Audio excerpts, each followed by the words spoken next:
1970 के भाव से मिले हुए हैं।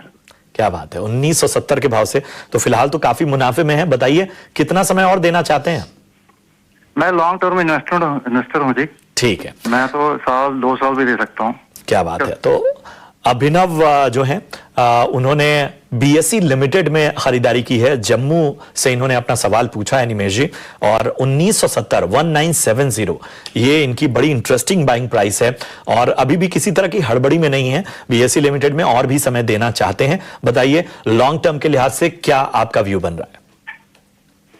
देखिए, बीएसई के अंदर लॉन्ग टर्म के हिसाब से व्यू बुलिश है, बट अगर शॉर्ट टर्म में भी हम लोग देखें तो स्टॉक के अंदर एक रनअप काफी आ चुका है। जैसे इस तरह की जो रैली है अभी, तो 1230 से रैली स्टार्ट हुई थी और ऑलमोस्ट 3000 तक के लेवल हम लोगों ने देखे हैं। तो यहाँ से अब जो नेक्स्ट टाइम पीरियड आएगा 2-3-4 महीना का, वो कंसोलिडेशन का फेज आएगा और 2500 के लेवल अगर ब्रेक होते हैं तो मेरा मानना है कि स्टॉक के अंदर और भी करेक्शन आ सकता है। तो भले आप लॉन्ग टर्म निवेशक हो, बट मेरा मानना है कि ये स्टॉक ऑलरेडी रनअप कर चुका है, इसलिए आपको पार्शियल प्रॉफिट बुक करना भी एडवाइजेबल रहेगा। अगर 2500 के लेवल्स ब्रेक होते हैं तो मेरा मानना है कि आप पार्शियल प्रॉफिट बुक कर लीजिएगा। फिर से आपके बाइंग प्राइस के आसपास ये स्टॉक देखने को मिल सकता है।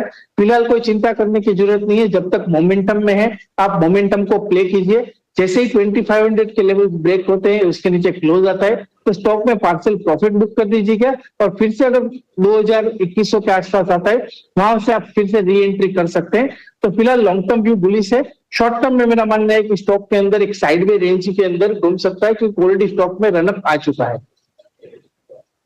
यहाँ पे रणनीति रह सकती है आप